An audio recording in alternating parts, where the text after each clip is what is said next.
আরে বাবাজি, ওই মালিক তোমারে বানাইছে, ওই মালিক কিন্তু আমারে বানাইছে। আল্লাহ তাআলা স্পষ্ট করে আয়াতের ভিতরে জানায় দেয়, আল্লাযী খলাকাল মাউতা ওয়াল হায়াতা লিয়াবলুয়াকুম। আমি আল্লাহ মানুষ পাঠানোর পর আমি আল্লাহ বান্দার জন্য আমি আল্লাহ হায়াত নামক একটা দৌলত তৈরি করলাম, আমি আল্লাহ মউত নামক আরেকটা দৌলত তৈরি করলাম। আমি আল্লাহ হায়াত বানাইলাম, মউত বানাইলাম। আমি আল্লাহ হায়াত মউত বানানোর পর এই বান্দাকে দুনিয়ার জমিনের ভিতরে ছাইরা দিলাম। আইয়ুকুম আহসানু আমালা, এটা এই কারণে তোমাদের ভিতরে কে সবচাইতে বেশি আমল করতে পারো, এই জন্য আল্লাহ হায়াত এবং মউত বানাইছেন।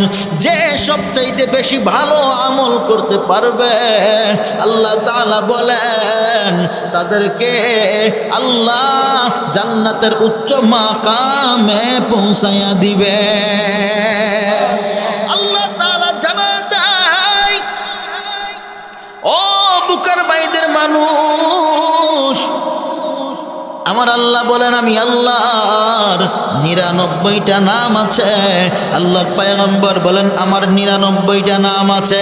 আল্লাহ বলেন যেমন আমি আল্লাহর 99টা নাম আছে, পয়গম্বর বলেন আমারও 99টা নাম আছে। আল্লাহ তাআলার পয়গম্বর বলেন যদি আমি আল্লাহকে, যদি আমার আল্লাহকে কেউ যদি রহিম বলে ডাক দেয় তাহলে রহিমের অর্থ বোঝায়, তাও যদি করিম বলে ডাক দেয় তাহলে করিমের অর্থ বোঝায়। কেউ যদি সত্তার বলে একটা ডাক দেয় সত্তারের অর্থ বোঝায়, কেউ যদি সবুর বলে ডাক দেয় সবুরের অর্থ বোঝায়। কেউ যদি আমি আল্লাহকে একবার রহিম রহমান বলে ডাক দেয় তাহলে রহিম রহমানের অর্থ বোঝায়। যদি কোনো নাদান আমি আল্লাহকে একবার আল্লাহ বলে নাই, আল্লাহকে একবার আল্লাহ না বলে রহিম বলছে, রহমান বলছে, আল্লাহ বলেন আমি বেজার না 99টা নামের ভিতরে সবচাইতে জুজের নাম হলো আল্লাহ। সুবহানাল্লাহ বলেন। একটা জবানে বন্ধ থাকবেন না, একটা জবানে বন্ধ থাকবেন না। আমি বলতেছি শোনেন, জান্নাতের ভিতরে তাদের জন্য একটা গাছ রোপণ করা হয়। কয়টা? একটা গাছ রোপণ করা হয়। যেই গাছটা জান্নাতের ভিতরে রোপণ করা হয়, আল্লাহ তাআলার কাছে জিবরাইল আমিন প্রশ্ন করলেন, আল্লাহ জান্নাতের ভিতরে যেই গাছটা রোপণ করছো তুমি তোমার বান্দার জন্য, আল্লাহ এই গাছের এরিয়াটা কতটুকু? এই গাছের এরিয়াটা কতটুকু?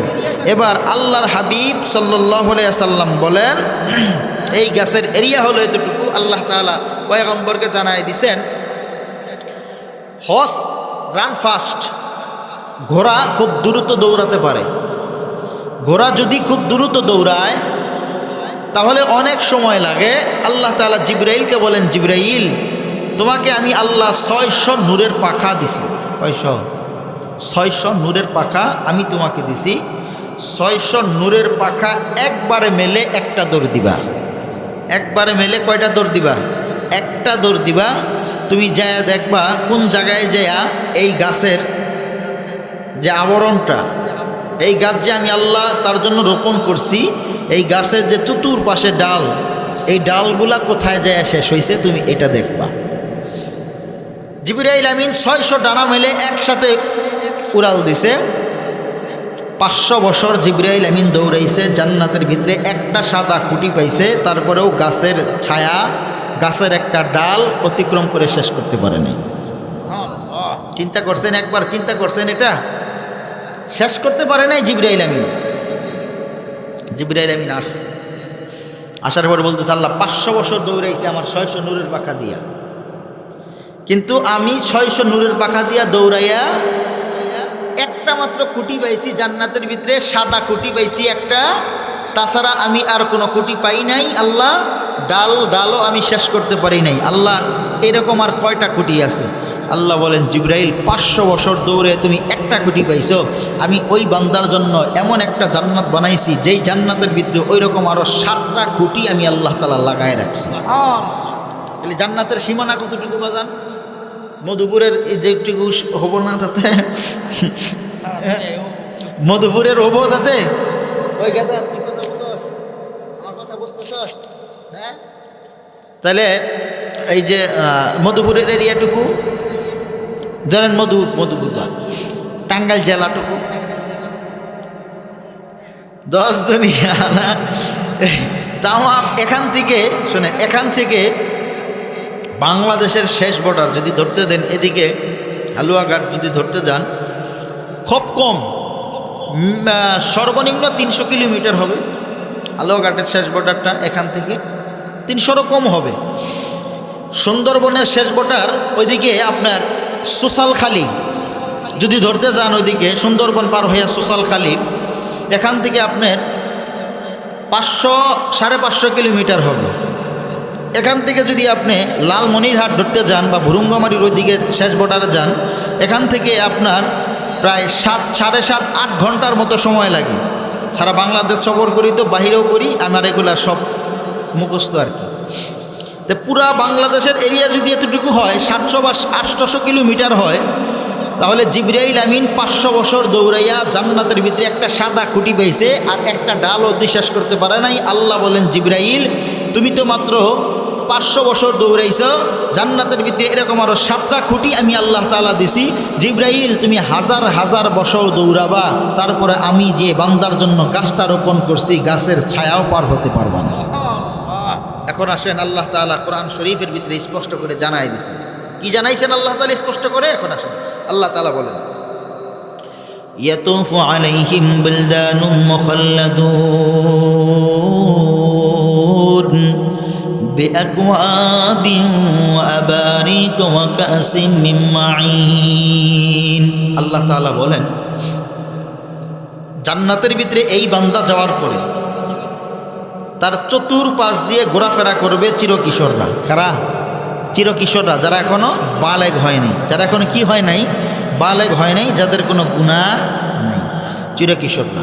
কি নিয়ে? তাদের চতুর্পাশে ঘোরাফেরা করবে চিরকিশোররা, পানকুজা পানপাত্র হাতে নিয়ে তারা তাদের চতুর্পাশ দিয়ে ঘোরাফেরা করবে। বিআকওয়াবিন ওয়া আবারিক ওয়া কাসিম মিন মাঈন। এমন একটা শরাব আল্লাহ তাআলা জান্নাতীদেরকে পান করাবেন, যা পান করার বদৌলতে তাদের কখনো শিরপীড়া হবে না, অর্থাৎ মাথা ব্যথা কখনোই করবে না, তাদের কখনো মাথা ব্যথা করবে না। লা ইয়াসাদদাউনা আনহা ওয়া লা ইউনজিফুন ওয়া ফাকিহাতিন মিম্মা ইয়াতাখায়্যারুন। আল্লাহ বলেন এখানে তাদের ভিতরে, জান্নাতের ভিতরে যে একটা গাছ রোপণ করেছি, ওয়াফাকিহাতিম মিম্মা ইয়াতাখায়্যারুন, যে গাছটা আমি রোপণ করছি, ওই গাছের থেকে আমি আল্লাহ তাদেরকে ফল খাওয়াবো। ওই গাছের থেকে আমি আল্লাহ তাদেরকে কি খাওয়াবো? ফল খাওয়াবো। লা ইয়াসাদদাউনা আনহা ওয়া লা ইউনজিফুন ওয়া ফাকিহাতিম মিম্মা ইয়াতাখায়্যারুন ওয়া লাহমি তায়রিম মিম্মা ইয়াসতাহুন হুরুন আইন। কচি, একদম কচি পাখি চিনেন না? আকাশ দিয়া তৈরন, তৈর শব্দের অর্থ পাখি। ওয়া লাহমি তায়রিম মিম্মা ইয়াসতাহুন, একদম কচি পাখির মাংস নিয়ে এই বান্দার সামনে হাজির হয়ে যান। কচি পাখি, এই কচি পাখির মাংস নিয়ে জান্নাতের ভিতরে কি হবে? এটা উঠাই দাও। জান্নাতের ভিতরে হাজির হয়ে যাবে কচি পাখির মাংস নিয়ে। হাজির হবে কারা? এখন আসেন, কচি পাখির মাংস নিয়ে হাজির হবে কারা? আল্লাহ তাআলা তার পরের আয়াতের ভিতরে বলেন, হুরুন আইন। কচি পাখির মাংস নিয়ে হাজির হবে আন্তনয়না হুরগণ। আন্তনয়না কি? হুরগণ। হুরদের বিবরণ দেওয়ার ক্ষেত্রে আল্লাহ তাআলা এখানে স্পষ্ট করে জানায় দেয়, হুররা, আল্লাহ তাআলা এখানে স্পষ্ট করে জানায় দেয়, হুররা একটা পেয়ালার ভিতরে, এক কথা খুব লক্ষ্য করেন বাজান, হারাই গেলে ছুটে গেলেই কিন্তু বুঝবেন না একটা কথা, যদি ছোটে তাহলে মনে করবেন শেষ। আন্তনয়না হুররা, তুমি যাও, আন্তনয়না হুররা একটা গ্লাসের ভিতরে পানি, অর্থাৎ একটা গ্লাসের ভিতরে পানি নিবে, পেয়ালার উপরে থাকবে গ্লাস, সেই গ্লাসটা জান্নাতি বান্দার হাতে দেওয়ার জন্য সামনের দিকে অগ্রসর হবে হুর, আর তার পিছনে পিছনে আরো হুর যারা আছে তারা আসবে কচি পাখির মাংস নিয়ে। সুবহানাল্লাহ বলেন। এখন যেই বান্দার সামনে এই হুর যাবে, জান্নাতি এই হুর যাবে যেই বান্দার সামনে, জান্নাতি এই বান্দার সামনে এই হুর যাওয়ার পরে এই বান্দা হুরের কাছ থেকে ওই গ্লাসটা ধরার জন্য হাতটা এইভাবে বাড়াবে। খেয়াল করেন আমার দিকে, হুরের কাছ থেকে গ্লাসটা ধরার জন্য হাতটা এইভাবে কি করবে বাজান? হাতটা এইভাবে বাড়াবে। আল্লাহু আকবার, আল্লাহু আকবার। হাত বাড়ানো মাত্র হুর গ্লাস ছেড়ে দিবে, নিচে পড়ে গ্লাস ভেঙে যাবে। সুবহানাল্লাহ। এই যুবক এইভাবে যে হাত দিছে, এইভাবেই সামনের দিকে তাকায় রইছে, যে নিচে যে গ্লাস পরে ভেঙে গেছে, যুবকের খেল নাই, যুবকের কি নাই, ওইদিকে কোনো ভুরুক্ষেপ নাই। দেখেন এখন যদি এই মাউথ পিসগুলা পইরা যায়, এখন যদি স্টেজটা ভাঙে আমি পইরা যাই, চেয়ার যদি কোনো সমস্যা হয়ে যায়, তাহলে কি এটা আপনারা দেখবেন না? দেখা যাবে তো এটা। তাহলে যুবক এইভাবে হাতটা দিছে। এখন আপনি প্রশ্ন করতে পারেন, হুজুর আপনি জান্নাতীদের বিবরণ দেওয়ার ক্ষেত্রে বলতেছেন যুবক। আল্লাহ তাআলা যারা বৃদ্ধ আছে, দুনিয়াতে যারা বুড়া হয়ে গেছে, বৃদ্ধ আছে, কবরে যাওয়ার পরে আল্লাহ তাআলা তাদেরকে মাউল হায়াতুদ দুনিয়া নামক একটা নহর আছে, ওই মাউল হায়াতুদ দুনিয়া নামক নহরের ভিতরে তাদেরকে একটা ডুব দেওয়া হবে। কয়টা? একটা ডুব দেওয়ার পরে 33 বছরের যুবক হয়ে যাবে। কত বছরের যুবক হবে? এখন আমগর যারা বুড়ি আছে, আমগর বুড়িগুলা যেগুলো আছে, এগুলা 40 বছর, 30 বছর, 35 বছর যেগুলার হয়ে গেছে, 50-60 বছর যেগুলার হয়ে গেছে, এগুলার এখন আর কোনো চিন্তা নাই। বুড়ারও চিন্তা নাই, বুড়িরও চিন্তা নাই। যদি জান্নাতি হয় তাহলে কোনো চিন্তা নাই। ওই যে একটা ডুব দিব, একটা ডুব দেওয়ার বদৌলতে আবার জোয়ান হয়ে যাব। একটা ডুব দেওয়ার বদৌলতে কি হয়ে যাব? আবার জোয়ান হয়ে যাব, আবার যুবক হয়ে যাবে, জোয়ান হয়ে যাবে। তো এখন আসেন, যুবক এইভাবে হাত দিয়ে তার সামনে দাঁড়ায় থাকবে এবং যুবক তাকায় থাকবে তার দিকে। আল্লাহ তাআলা এর বিবরণ দেওয়ার ক্ষেত্রে স্পষ্ট করে জানায় দেন যে জান্নাতি হুর তার সামনে আসবে, যে জান্নাতি হুর তার সামনে আসবে, জান্নাতি হুর তার সামনে আসার পরে এইভাবে যুবক হাতটা দিয়ে দাঁড়ায় থাকবে। যুবক তাকায় থাকবে হুরের চেহারার দিকে। কোথায়? হুরের চেহারার দিকে তাকাবে যুবক। এই জন্য ওর দিকে এইভাবে তাকায় থাকবে, জীবনে যুবক এত সুন্দর হুর জিন্দিগিতে দেখে নাই, দুনিয়ার ভিতরে দেখে। আল্লাহ হুরের বিবরণ দেওয়ার ক্ষেত্রে বলেন, যদি এই জান্নাতি হুর দুনিয়ার কোনো সাগরের মধ্যে এক ফোঁটা থুতু ফালায়, এক ফোঁটা থুতু ফালায়, পুরা সাগরের পানি মিষ্টিতে রূপান্তরিত হয়ে যাবে। কি হবে বাজান? মিষ্টিতে রূপান্তরিত হয়ে যাবে পুরা সাগরের পানি। তো এই যুবক তো ওইভাবেই তার দিকে তাকায় থাকবে। তো আল্লাহ তাআলা স্পষ্ট করে জানায় দেয় যে এই যুবক তার দিকে ওইভাবে তাকায় থাকবে, হুরের দিকে এইভাবে তাকায় থাকবে, শুধুমাত্র ডান হাতটা দিয়ে তার দিকে এইভাবে তাকায় থাকবে। হুরদের বিবরণ দেওয়ার ক্ষেত্রে আল্লাহ তাআলা আরও স্পষ্ট করে আয়াতের ভিতরে জানায় দেয়, আমরা যে কাপড় পরছি, আমরা এই কাপড় পরছি না, আমাদের কাপড়ের এই পাশ দিয়ে একজন যাবেন, কুকুরটাকে তাড়ায় দিত, একজন জানতো কুকুরটাকে তাড়ায় বাহিরে রেখে আসেন। এটা কানের ভিতরে বাহ্যিক কোনো আওয়াজ আসলে আলোচনা ভালো লাগে না। মানুষ 2 জন থাক, কোনো সমস্যা নাই আমার। আসমান জমিনের ফেরেশতা শুনতেছে, আল্লাহ শুনতেছে, সমস্ত এলাকার মানুষও শুনতেছে, কোনো সমস্যা নেই। 2 জন লোক থাকবে, আমার কোনো সমস্যা নেই। কিন্তু বাহির থেকে আশপাশে এটা ওটার বিভিন্ন ধরনের কথা আসলে, আওয়াজ আসলে, কিছু কানে আসলে আলোচনা করতে ভালো হয় না, সমস্যা হয়, মন মেজাজ ঠিক থাকে না। জান্নাতীদের বিবরণ দেওয়ার ক্ষেত্রে আল্লাহ তাআলা স্পষ্ট করে এখানে জানায় দেয়, এই যে আমি কাপড়টা পরছি এটা হলো পাঞ্জাবি নেটা, এই পাঞ্জাবির এই পাশ থেকে এই পিছনে কিছু দেখা যায়, এই পাশে কিছু দেখা যায়, কিছুটি দেখা যায় না। এখন আমি জামাটা এইভাবে টান দিলাম, জামাটা টান দেওয়ার পরে যদি আমি হাতটা ধরি, হাতের নিচ দিয়ে এই পাশে দেখা যায়। ঠিক তদ্রূপভাবে এটা আমার হাত, এটা আমার হাত, এটা আমার স্কিন। এই স্কিনের নিচে রগ আছে না নাই? রগ আছে। এই রগের ভিতরে যে রক্ত চলাচল করতেছে, রক্ত কি কখনো দেখা যায়? রগও তো দেখা যায় না, রক্ত তো দূরস্থান। রগ দেখা যায়? রগ কখনো দেখা যায় না। তো রক্ত চলাচল করতেছে, এটা যেমন দেখা যায় না, আল্লাহ তাআলা হুরদের বিষয়ে আল্লাহ তাআলা স্পষ্ট করে জানায় দেয়, এমন হুর রমণী জান্নাতীদেরকে দেওয়া হবে, যেই হুর সামনে আসবে সেই হুরের রগ দিয়ে যে রক্ত চলাচল করতেছে, যুবক এটা তাকায়া স্পষ্টভাবে দেখতে পারবে। চিন্তা করছেন একবার? হ্যাঁ, রক্ত চলাচল করতেছে রগের ভিতর দিয়ে, যুবক তাকায়া ওইটা দেখতে পারবে যে রক্ত চলাচল করতেছে রগের ভিতর দিয়ে।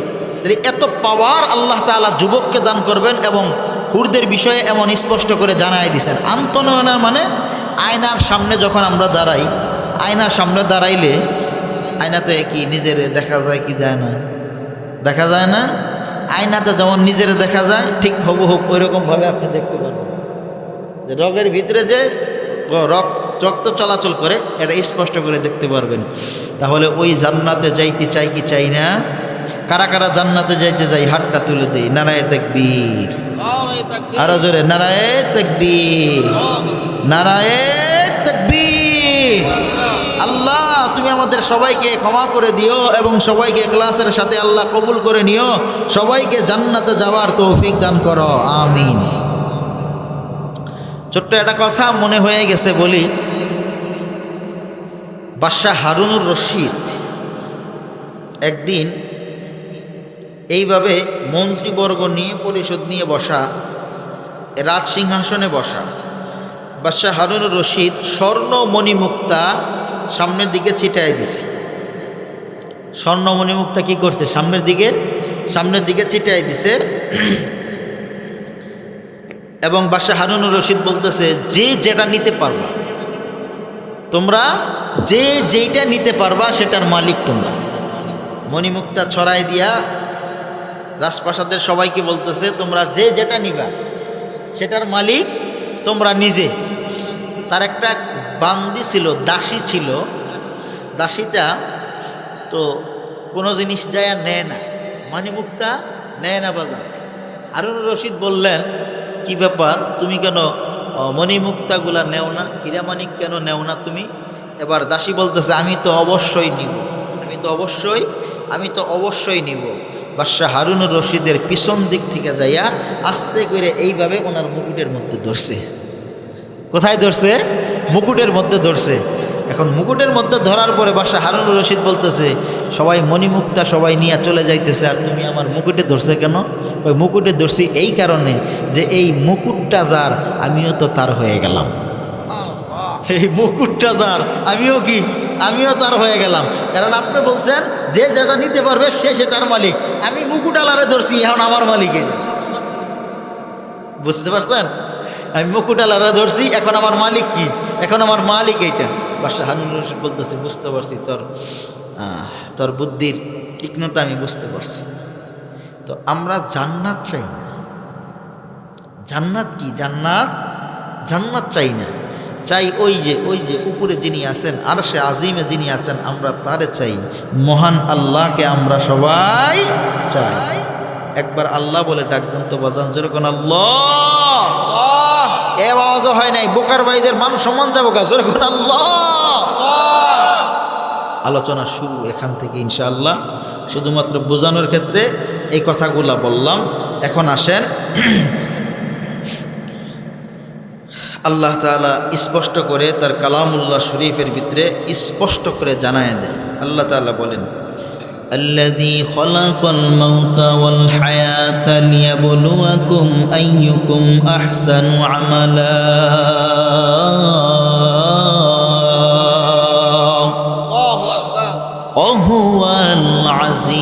আজিজুল গফুর।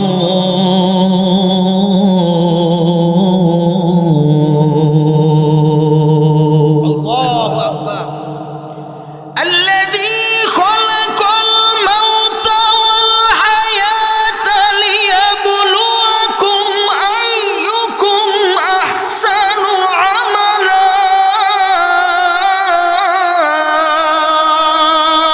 আল্লাহু আকবার। وهو العزيز الغفور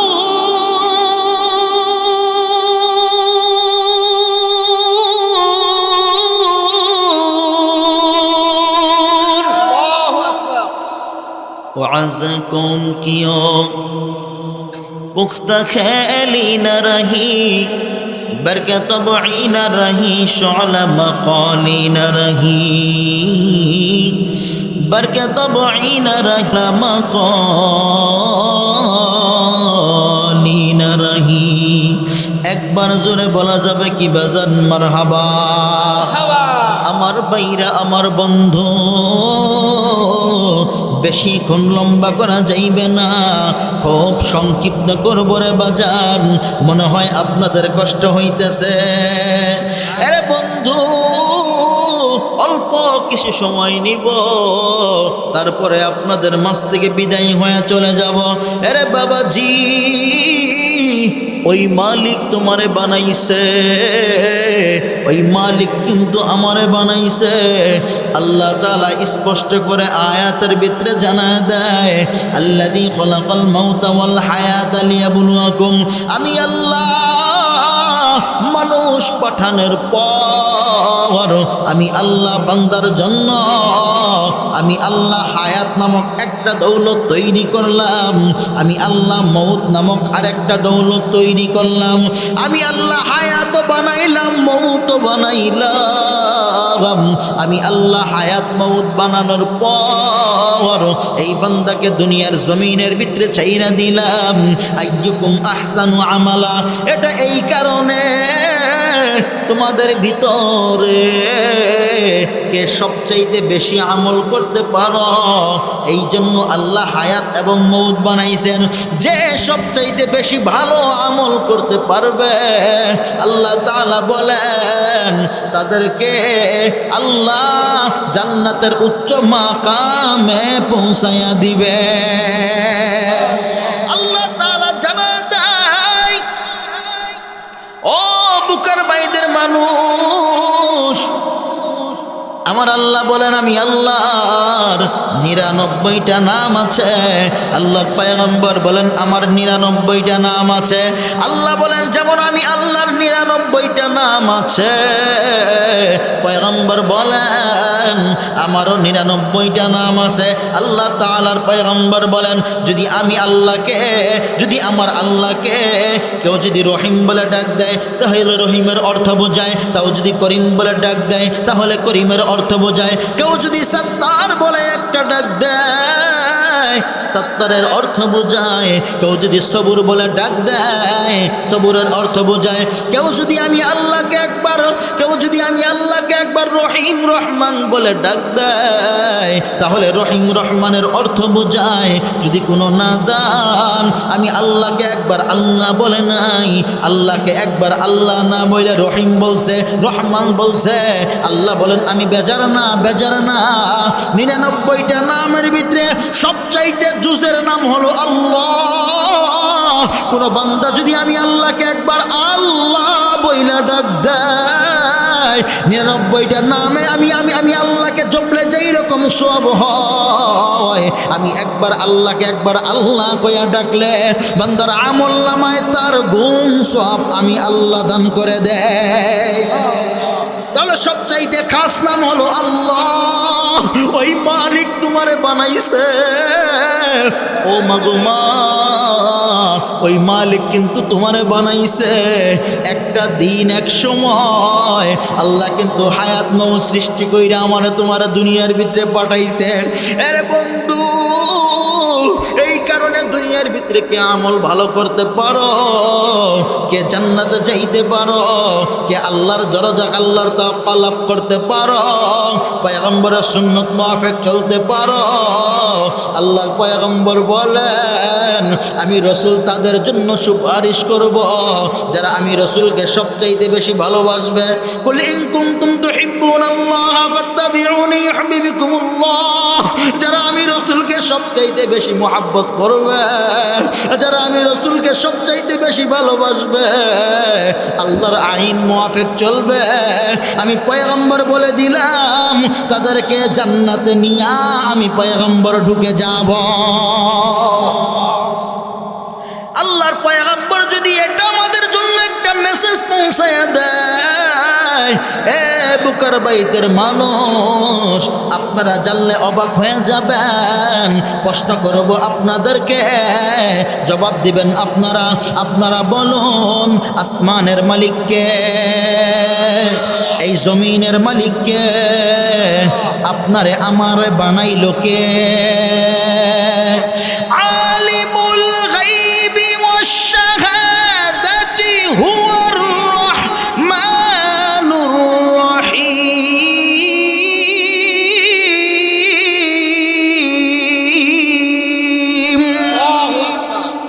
আল্লাহ সব কিছুই জানে, আল্লাহ কিন্তু সব কিছুই, আল্লাহ সব কিছুই জানে। আল্লাহ কিন্তু পয়গম্বরকে পাঠাইছেন, কিন্তু আমাদের জন্য জান্নাতে নেওয়া পয়গম্বরের জন্য ওয়াজিব হবে তখন যখন আমরা তার সুন্নত মুআফিক চলবো, যখন আমরা আল্লাহর হুকুম মানব, তখন কিন্তু পয়গম্বর আমাদের জন্য সুপারিশ করবে। আরে বন্ধু, এই আয়াতের উপর আমল করতে যাইয়া, এই যে হাদিসের উপর আমল করতে যাইয়া বাংলার জমিনে এখন তাকায় দেখেন, আপনারা কি মনে করছেন বাংলাদেশ এখন কি স্বাধীন? বাংলাদেশ কি স্বাধীন? এই জবান দিয়ে বলেন, ডর নাই ভয় নাই, সমস্যা নাই। বাংলাদেশ কি স্বাধীন হয়েছে? স্বাধীন হয় নাই। ছাত্ররা আন্দোলন কইরা যেই সরকারকে নামাইছে, যেই সরকারকে নামানোর পরে সরকার দেশ থেকে পলায়ন করলো, তো বাংলাদেশ নতুন আরেকজন বসলো, ডক্টর ইউনূস সাহেব বসলেন। এখন যে দুনিয়া, এখন যে বাংলাদেশটা যেভাবে চালাইতেছে, আগের চাইতে খুন খারাপি বাড়ছে না কমছে? চুরি ডাকাতি রাহাজানি বাড়ছে না কমছে? তাহলে বাংলাদেশ কি স্বাধীন হয়েছে? আপনারা একটা বিষয় জানলে অবাক হবেন, আমি একটা মেসেজ দিই, একটা বিষয় জানলে অবাক হবেন। মেসেজটা কি? এই বাংলাদেশের ভিতরে সবচাইতে নামি এবং দামি একটা কোম্পানি ছিল, সবচাইতে নামি এবং দামি একটা কোম্পানি ছিল। 2010 সাল থেকে 12 সালের ভিতরে তাকে গ্রেফতার করে মিথ্যা একটা মামলায় তারা আটকানো হয়। কোম্পানিটার নাম হলো destiny 2000 limited. Destiny 2000 limited company, নাম শুনছেন আপনারা? নাম শুনেন নাই? শুনছেন? এই যে এখন বোঝেন, এই কোম্পানির ভিতরে দুইটা লোক, একজন হলো ডক্টর মোহাম্মদ রফিকুল আমিন আর একটা হলো আল্লাহ মোহাম্মদ হোসেন, চেয়ারম্যান উনি, আর রফিকুল আমিন এমডি। এই দুইজনে কোম্পানিটার অনেক বিশাল বড় করছে, চালাইছে। মিথ্যা ভুয়া মানি লন্ডারিং একটা মামলায় তাদেরকে গ্রেফতার করে তাদেরকে জেলের ভিতরে ঢুকাইয়া 12টা বছর তাদের কাছ থেকে কাইরা নিছে রাষ্ট্র। 12 বছর পরে যখন সরকার পলায়ন করছে, তারপরে যখন এখন ছাড়া পাইছে, ছাড়া পাওয়ার পরে এক টাকার কোনো একটা চক্রান্ত, কোনো একটা ঘুষ নেওয়া বা দেওয়া, কোনো একটা ব্যাংকের মাধ্যমে লেনদেন করা, মানুষের কাছ থেকে ঋণ, একটা মামলাও তাদের নামে পায় নাই, এবং একটা রিপোর্টও তাদের নামে পায় নাই যে তারা বাস্তবিক পক্ষে চুরি করছে, এটা পায় নাই। তাদেরকে খামাখা 12টা বছর আটকায় রাখছে। তাহলে এটার জরিমানা কে দিবে? তাদের বউ পোলাফার না খায় রয়েছে 12টা বছর, বৃদ্ধ হয়ে গেছে, রাষ্ট্রের দিতে হবে, রাষ্ট্রের দেওয়া এটার ওয়াজিব হয়ে গেছে। যদি না দেয় তাহলে রাষ্ট্র গুনাহগার হবে। 12টা বছর বিনা অপরাধে যাদেরকে দোষী করে সাব্যস্ত করে হাজতে খাটায় রাখলো, যদি রাষ্ট্র এটার যদি বেনিফিট না দেয়, তাহলে রাষ্ট্র কি হবে? গুনাহগার রাষ্ট্র গুনাহগার হবে। শরীয়তের ভিতরে এইভাবেই বলা আছে, যদি অপরাধী হয় অপরাধী, যদি অপরাধী না হয় তাদেরকে বেনিফিট দিতে হবে, তাদেরকে বেনিফিট দিতে হবে। এই বেচারা এই রফিকুল আমিন, এই মানুষটা আমার সাথে ওনার সাক্ষাৎ হয়েছে, কথা হয়েছে, উনি খুব ভালো মানুষ। একটা মানুষের কল্যাণের জন্য একটা দল গঠন করছে, দলটার নাম হলো আম জনগণ পার্টি। দলটার নাম সোশ্যাল মিডিয়াতে দেখবেন, আম জনগণ পার্টি এই দলটার নাম। এই দলটারে পত্র পত্রিকায় নিউজ অনুযায়ী এই দলটারে নিবন্ধন দিছে, অনেক দিন আগে নিবন্ধন দিছে, পত্রিকার নিউজ অনুযায়ী নিবন্ধন দিছে। কিছুদিন পরে এই দলের নিবন্ধনটা সাময়িক সময়ের জন্য স্থগিত করছে, বাতিল করছে। এখন পর্যন্ত এই দলের নিবন্ধন চূড়ান্ত হয় নাই। যাদেরকে নিবন্ধন দেয় নাই, যে সমস্ত দলগুলার নিবন্ধন দেয় নাই, ওই সমস্ত দলগুলো এখন নিবন্ধন পাইছে। কিন্তু এই দলটা প্রাথমিক অবস্থায় যে নিবন্ধন পাইছিল, এই দলটার নিবন্ধন এখন বাতিল করছে ইসি। এখন পর্যন্ত এই দলটার নিবন্ধন দেয় নাই। বাংলার মানুষ যদি সোচ্চার হয়ে থাকতো, যদি মানুষ যদি বুক ফুলাইয়া ঘুরতে পারতো, মানুষ যদি সৎ সাহসী হইতো, ইসির অফিস বাইরে তাদেরকে টোপলা হাতে ধরাই দিত। ঠিক কিনা বলেন? ইসির অফিস বাইরে টোপলা তাদেরকে ধরাই দিত যে স্বাধীন বাংলায় মানুষের জন্য, উপকারের জন্য, কল্যাণের জন্য কাজ করব আমরা। তাহলে আমাদেরকে নিবন্ধন কেন দাও না? আমাদেরকে নিবন্ধন কেন দাও না? আর যেই দলগুলা মানুষের কাছ থেকে জালিয়াতি করে লাখ লাখ টাকা নেবে, খাবে, ঘুষ খাবে, রাহাজানি করবে, খুনি খারাপি করবে, তাদেরকে নিবন্ধন দিছ। তাহলে বাংলাদেশ কি এখনই ভালো হয়েছে? এখন ভালো হয়েছে বাংলাদেশ? এখনো ভালো হয় নাই। এই বাংলাদেশ ভালো হবে তখন যখন এই বাংলাদেশের ভিতরে কোরআন সুন্নাহর আইন প্রতিষ্ঠিত হবে। যে দেশের সংসদে বিসমিল্লাহ থাকে লেখা, বাংলাদেশের ভিতরে সংসদের ভিতরে একটা আইন জারি করছিলেন যে বিসমিল্লাহির রহমানির রহিম, এটা সংসদে লেখা ছিল। তো এক বাটপার, আমলিগের থাকা অবস্থায় এক বাটপার ছিল, চিনবেন আপনারা নাম বললে, ডক্টর মুরাদ। চিনেন না? ডাক্তার মুরাদ চিনেন না? টাকলা মুরাদ কইছে না, আমি তো আর ভাই নামটা ওইভাবে আসলে বিকৃতি করব না। ডাক্তার মুরাদ, এই বেটা বলছে যে সংসদের ভিতরে বিসমিল্লাহ লেখা থাকবে না, বিসমিল্লাহকে সরাই দেওয়া হবে। সংসদের ভিতরে বিসমিল্লাহ লেখা থাকবে না, বিসমিল্লাহ লেখা সরাই দেওয়া হবে। একটু চিন্তা করছেন কখনো আপনারে জন্ম দান করার পরে আপনার মা, আপনার হুজুর আইয়া আপনার ডান কানে আজান দেওয়া হয়েছে, বাম কামে একামত দেওয়া হয়েছে, তারপরে নামাজের মশলাই শিখাইছে হইল হুজুররা, তারপরে আপনার মৃত্যুর পরে জানাজার দিব হইল হুজুররা, শুক্রবারে ইমামতি করে হুজুররা, অক্তীয় নামাজে ইমামতি করে হুজুররা, মসজিদে আজান দেয় মুয়াজ্জিন সাহেব হুজুররা। তাহলে সব কিছুই যদি হুজুররা করে থাকে, সংসদের ভিতরে কোরআন সুন্নাহর একটা আইন বিসমিল্লাহ, আর তুই বলতাছস এটা থাকবে না, তোর মরার পরে আমার মনে হয় কেউ জানাজার মরার পরে তোর জানাজার হব না রে। কোরআনের বিরুদ্ধে যে চলে, আমার কাছে এটার প্রমাণ আছে। আপনি যদি বলেন আমার প্রমাণ করে দেন, আমি দেখাই দিতে পারবো। এটার প্রমাণ আমরা প্রমাণ নিয়ে ঘুরি, প্রমাণ অযৌক্তিক কোনো কথা আমরা বলি না। এই যে মানুষ যে বলে, মানুষের ভিতরে একটা দ্বিধাদ্বন্দ্ব আছে, কি এটা ছাড়াই দিয়ে এখনই মানুষ যে বলে হুজুররা মাহফিলে যাইয়া রাজনীতির কথা কয়। আমি পার্থিতপক্ষে রাজনীতির কথা কই না, কারণ আমি এটা পছন্দ করি না। কিন্তু কোরআন শরীফের ভিতরে পহেলাতেই, বাতেই এবং আলিফেই, বিসমিল্লাতেই রাজনীতির কথা লেখা আছে। কিসের কথা লেখা? রাজনীতির কথা লেখা। পয়গম্বর আরবি সাল্লাল্লাহু আলাইহি সাল্লাম মক্কাতে যখন ছিলেন, কাফেররা বুলডোজার দিয়ে পয়গম্বরে মারছে, মারে নাই বাজান? পয়গম্বরে মারছে, পাথর মারছে, লাঠি চার্জ করছে পয়গম্বরের উপরে, পয়গম্বর মার খাইছে। তারপরে পয়গম্বর মুখ দিয়ে শব্দ বের করে নাই, আও বলে নাই। আল্লাহর হুকুম ছিল পয়গম্বর আপনি কিছুই বলবেন না, চুপ করে থাকেন, মার খেয়ে যান, চুপ করে থাকেন, চুপ করে থাকেন, মার খেয়ে যান। যখন পয়গম্বর মদিনাতে আসলেন, আসার পরে যখন আল্লাহ তার হাতে ক্ষমতা বুঝাই দিলেন, উনি যখন প্রেসিডেন্ট হইলেন, আল্লাহ তাআলা তখন বললেন পয়গম্বর এখন চুপ করে থেকে লাভ আছে, এখন বুলডোজার দিয়ে ঠেলা দেন, একদিক থেকে শুধু বলতে যান আমি আল্লাহ সাথে আছি। ومكروا ومكر الله والله خير الماكرين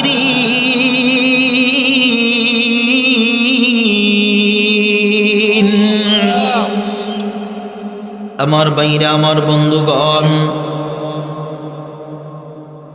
মনটারে নরম করে দেন মাথাটা এদিক সেদিক নড়াবেন না আমার দিকে তাকায় থাকেন বন্ধু আপনাদের মাঝ থেকে কিন্তু কিছুক্ষণের মধ্যেই বিদায় হয়ে চলে যাব আর কখনো আসবো কিনা জানি না রে বাজান আল্লাহ গুনাহ মাফ করবে ও মুসলমান বন্ধু যেই বিষয়টা বোঝানোর ক্ষেত্রে বললাম আল্লাহ কিন্তু হায়াত মউত দুইটা বানাইছে তোমাদের ভিতরে কে সবচাইতে ভালো আমল করতে পারে তোমাদের ভিতরে কে সবচাইতে ভালো আমল করতে পারে আর তোমাদের ভিতরে কে সবচাইতে আল্লাহ তাআলার প্রিয় মাহবুব বান্দা হইতে পারে পয়গম্বরের সুন্নত মুআফিক চলতে পারে এর বুকার ভাইদের মানুষ এই জামানাটা যখন চলে আসলো এই আয়াতের উপরে আমল করতে যাইয়া আল্লাহর এক নাসর বান্দা আল্লাহর এক নাসর বান্দা তার নাম হলো বসিরউদ্দিন নাম কি বাজান বলেন নাম হলো বসিরউদ্দিন এই বসিরউদ্দিন নামের যুবক আল্লাহ তাআলার এই আয়াতের কথা শুনতে যাইয়া এ বন্ধু বসিরউদ্দিন ডাকাত 40 জন ডাকাতের লিডার ছিল নাম হলো বসিরউদ্দিন এলাকায় যত খুন খারাপি রাহাজানি হইতো যত প্রকার ডাকাতি হইতো বসিরউদ্দিনের নাম জড়ায় থাকতো এই বসিরউদ্দিন ডাকাতের লিডার ছিল বসিরউদ্দিন বোঝানোর ক্ষেত্রে বলি রে মুসলমান বিছনার মধ্যে শুয়ে পড়েছে বিবে করেছে বিবি হলো দিনদার বিবি হলো পরহেজগার বিবি খুব ভালো মানুষ এবার যখন বসিরউদ্দিন বিছনার মধ্যে শুয়ে পড়েছে এবার যখন মসজিদের মিনারা জুড়ে মুয়াজ্জিন মসজিদের মিনারা জুড়ে যখন আজান দেয় মসজিদের মিনারা জুড়ে আজান দিয়েছে বসিরউদ্দিনের যুবক বসিরউদ্দিনের ওয়াইফ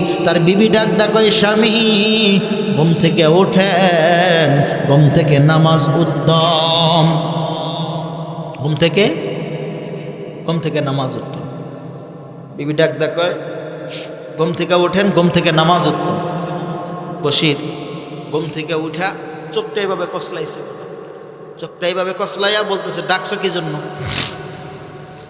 আজান দিছে ফজরের নামাজ আদায় করতে হবে আমিও পড়ব আপনিও কি আপনিও ফজরের নামাজ পড়বেন বসিরউদ্দিন ডাক কয় জীবনের ফার্স্ট এই জন্য কিছু কইলাম না আর যদি কোনো দিন কোনো সময় আমারে ডাকছো তাহলে তোমার খবর আছে যদি কোনো সময় কোনো দিন আমারে ডাকছো তাহলে তোমার কি আছে তাহলে তোমার খবর আছে আমারে ডাক দেওয়া যাবে না নামাজ পড়ো তুমি নামাজ পড়া তুমি পড়ো আমারে ডাকবা না চিন্তা করতেছেন কীরকম তুমি নামাজ পড়ো পড়ো আমারে ডাকবা না বিবি আশ্চর্য হয়ে গেছে পরের দিন আবার ফজরের আজান হয়েছে আজান হওয়ার পর আবার ডাক দিয়েছে স্বামী উঠেন ফজরের নামাজের আজান হয়েছে নামাজ তো পড়তে হবে নামাজকে লিয়ে তৈয়ার হয়ে যাওগা নামাজের জন্য তাড়াতাড়ি প্রস্তুতি হয়ে যাও ফজরের আজান হয়েছে নামাজ তো পড়তে হবে এখন আপনার স্বামী উঠছে ওঠার পরে ডাক কয় প্রথম দিন ডাকছস কিছু কই নেই বুঝাই দিছি দ্বিতীয় দিন ডাকছস আচ্ছাও কিছু কইলাম না ছাইরা দিলাম আর শেষবারের মতো বলতেছি আমারে যদি আর ডাকো তাহলে যেই জবান দিয়া ডাকো এই জবান দিয়া কথা বলার মতো জিহ্বা আর মুখে থাকবে না আমারে যদি ডাক দাও জবান দিয়া কথা বলার মতো জিহ্বা কি থাকবে না যে হাত দিয়া ডাক দাও হাত দিয়ে আমারে ধরার মতো ক্ষমতা তোমার কি থাকবে না বাজান আল্লাহকে হাজির নাজির সাক্ষী রেখা আল্লাহকে উপস্থিত মানিয়া ফেরেশতা সব কিছু রেকর্ড করতেছে দেখতেছে বোকার ভাইদের আজকের মাহফিলটা ইতিহাস হয়ে থাকবে আল্লাহকে জোরে একটা ডাক দেন বলেন আল্লাহ আমার ভাইরা আমার বন্ধু এরে বন্ধু আর মাত্র কিছু সময় থাকবো বাজান। এরে বন্ধু ও মহিলা মাগো মা, ও আমার মা, একটু লক্ষ্য করবেন। যুবক ভাই খুব মনোযোগ দিয়ে শ্রবণ করবা। ও মুরব্বী আব্বা খুব মন দিয়ে শ্রবণ করবেন।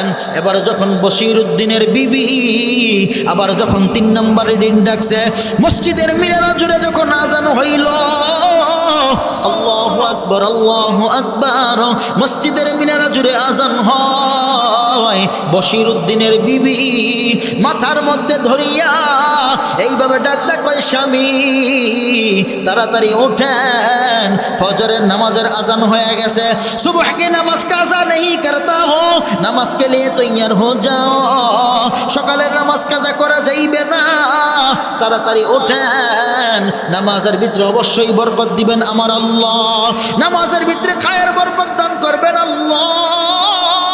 বশিরউদ্দিনের বিবি যখন এইভাবে ডাকছে, বশিরউদ্দিন ঘুম থেকে উঠছে, ওঠার পরে ডাক কয়, বিবি আজকে তোমাকে দুনিয়া থেকে আমি বিদায় করে দেব। আজকে মনে হয় তোমার দুনিয়াতে শেষ দিন। আমি প্রথম দিন কিছুই তোমাকে বললাম না, দ্বিতীয় দিন কিছুই বললাম না, আজকে 3 নম্বর দিন, আজকে তোমাকে একদম দুনিয়ার জমিন থেকে খতম করে দিব। এবার এইভাবে বউর হাতটা ধরছে, ধরার পরে ডাকতে কই, বিবি আমারে কোন হাত দিয়ে ডাকছো? ডান হাত না বাম হাত? বিবি বলে, আমি তোমাকে ডান হাত দিয়ে ডাকছি। বলে, ডান হাত কেটে ফেলবো, যেই জবান দিয়ে ডাকছো জিহ্বাটা আমি কর্তন করে ফেলবো। যেই পা দিয়ে আমার দিকে অগ্রসর হইছ, আমি পাটা তোমার কর্তন করে ফেলবো। আপনারা বুঝে থাকলে বলবেন, এই মানুষটার চাইতে বড় নাফরমান বাটপার বেঈমান দুনিয়াতে আর কি আছে? নাই নাই নাই, দুনিয়াতে আর নাই। এই মানুষটা সবচাইতে বাটপার বেঈমান নাফরমান বশিরউদ্দিন নামের যুবক। বউকে যখন এই কথা বলছে, আমি তোমাকে কিন্তু হত্যা করে ফেলবো, বলে আজকের মতো তোমাকে ছেড়ে দিলাম, শুধুমাত্র হুঁশিয়ার করে দিলাম, আর যদি কোনোদিন আমারে ডাকো তারপরে তোমাকে ছাড়বো না। বিবি বলে, আমি অবশ্যই প্রত্যেক দিন ডাকবো।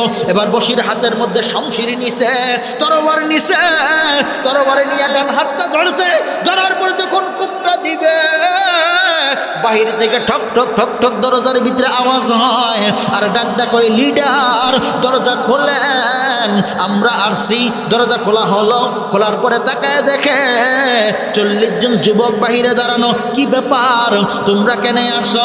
বলে, লিডার আজকে প্রায় 3 দিন হয়ে যায় ডাকাতি করি না, কালকে এক জায়গায় যাইব, আপনাকে এই জন্য সংবাদটা দিতে আসলাম। বলে, ঠিক আছে সমস্যা নাই, কালকে আমাকে মাঝরাতের সময় জাগায় দিবা।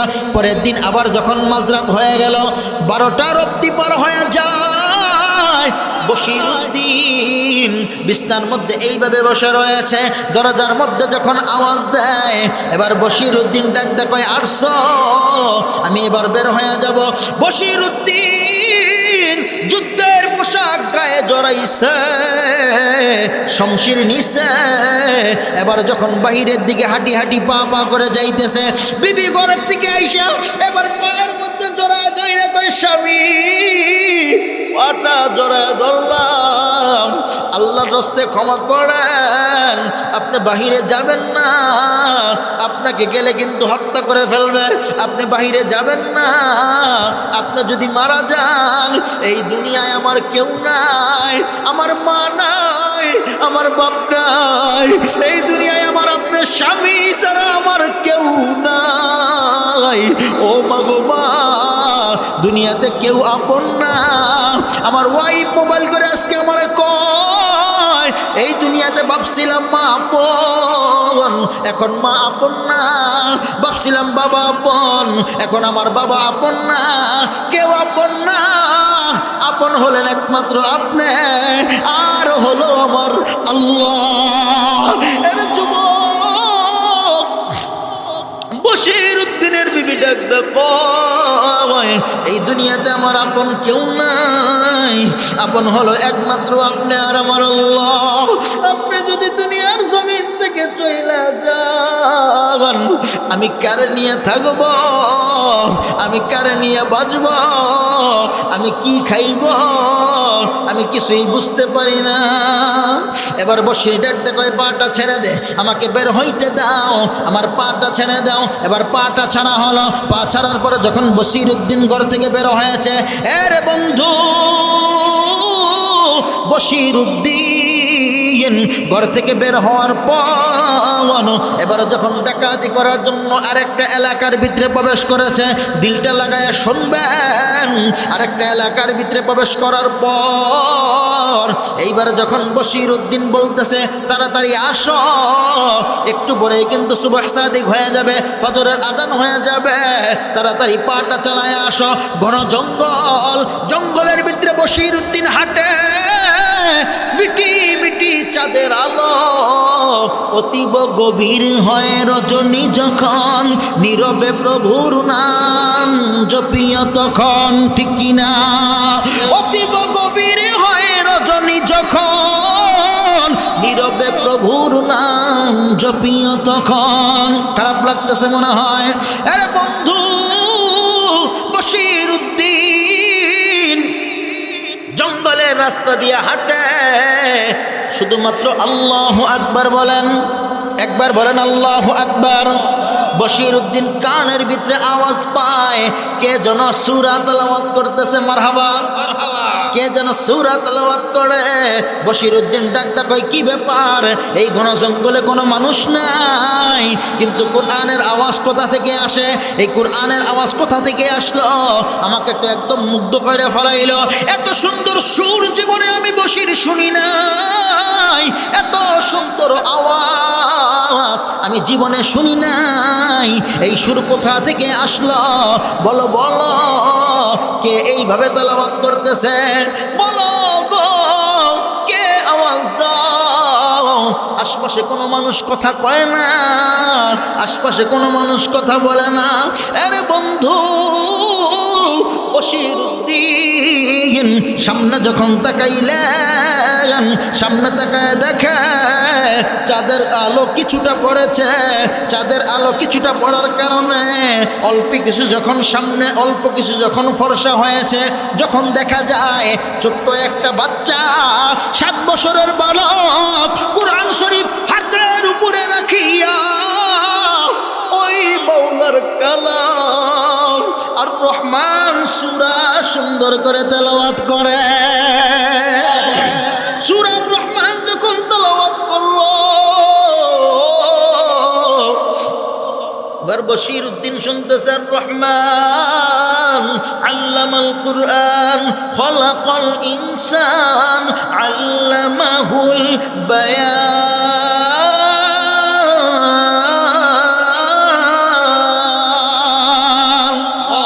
বশির উদ্দিন অবাক হয়ে গেছে। এবার ডাক কই, কি ব্যাপার? কেমনে সূরা এত সুন্দর করে তেলাওয়াত পড়ো? আমি বললো, আমি তোমাকে বলবো না। বাচ্চার কি সাহস দেখেন! বাচ্চা বলে তোমাকে বলা যাইবে না, বলে আমারে চিনো। বলে ডাক কই, বশির আমি শুধু তোমারই চিনি না, তোমার 14 পুরুষের নাম আমি জানি। বশির উদ্দিন অবাক হয়ে গেছে, কি ব্যাপার? আমার নাম কেমনে জানলি? 14 পুরুষের নাম কেমনে জানলি? এই যুবক বল, এই বল তুই কে? আমার নামটা কেমনে জানলি? আমার নামটা কেন জানো? তার আগে জবাব দাও, কেন এই মিটি মিটি চাঁদের আলো তুমি কুরআনুল কারীম তেলাওয়াত করো? কোনো ঘর নাই, বাতি নাই। বলে সকালে ফজরের সময় আমার সবক দিতে হবে, মুখস্থ করতে হবে, এই জন্য পড়াটা মুখস্থ করতেছি। উস্তাদদের কাছে সবক দিব, এই জন্য পড়াটা আমি মুখস্থ করতেছি। বশির উদ্দিন ডাকটা কয়, ঘর নাই, বাড়ি নাই, তুমি কে গো? তুমি কি ঘরের ভিতরে যাইতে পারো না? এবার যুবক ডাকতে কয়, ঘরের ভিতরে যাওয়া যাবে না, অন্য ছাত্ররা সবাই ঘুমায় গেছে। বলে কেন বাতি নাই? বলে আমাকে বাতি এনে দিবে কে? বলে তোমার মা কই, তোমার বাপ কই? এবার এই পিচ্চি বাচ্চা ডাক দেখো, এরে বশির, এই দুনিয়ায় আমার মা নাই, আমার বাবা নাই। 7 বছর বয়স আমার বশির, 7 বছর বয়স আমার মারে হারাইলাম, আমি আমার বাবার 7 বছর বয়সে হারাই ফেললাম। বশির এবার তরবারি ফালায় দিছে, শমশির ফালায় দিছে, এবার যুদ্ধের জামা গায়ের থেকে ঝরাইছে। এবার ডাক দেখো, এ বাপরে, তুই বলছো তোমার মা নাই, বাপ নাই। আমি বশির বলি, এই দুনিয়ায় আল্লাহ ছাড়া আমার আপন কেউ নাই, এই দুনিয়ায় আমার মা নাই, এই দুনিয়ায় আমার বাপ নাই, আমার কোনো সন্তানাদি নাই। একটা কথা বলবো, আমার কথাটা তুমি রাখবানি। বলে কি কথা? বলে আজকের থেকে আমি তোমার গার্ডিয়ান হয়ে গেলাম, তুমি কি আমার গার্ডিয়ান মানবানি? এবার পিচ্চি বাচ্চা ডাক দেখো, বশির, সারা জীবন ডাকাতি করছো, অন্যায় করছো, পাপ কাম করছো, আমি পিচ্চির হাতে যদি হাতটা রাখিয়া এখনই কালমা পড়ে তওবা করতে পারো, আমি গার্ডিয়ান হিসাবে তোমাকে মেনে নিব। বশির সব কিছু ফলাই দিয়া পিচ্চি বাচ্চার হাতে হাতটা রাখিয়া একসাথে বললেন, লা ইলাহা ইল্লাল্লাহু মুহাম্মাদুর রাসূলুল্লাহ সাল্লাল্লাহু আলাইহি ওয়াসাল্লাম। বশির তওবা করলেন, তওবা করার পরে ডাক দেখো, বাপরে একটু বসো,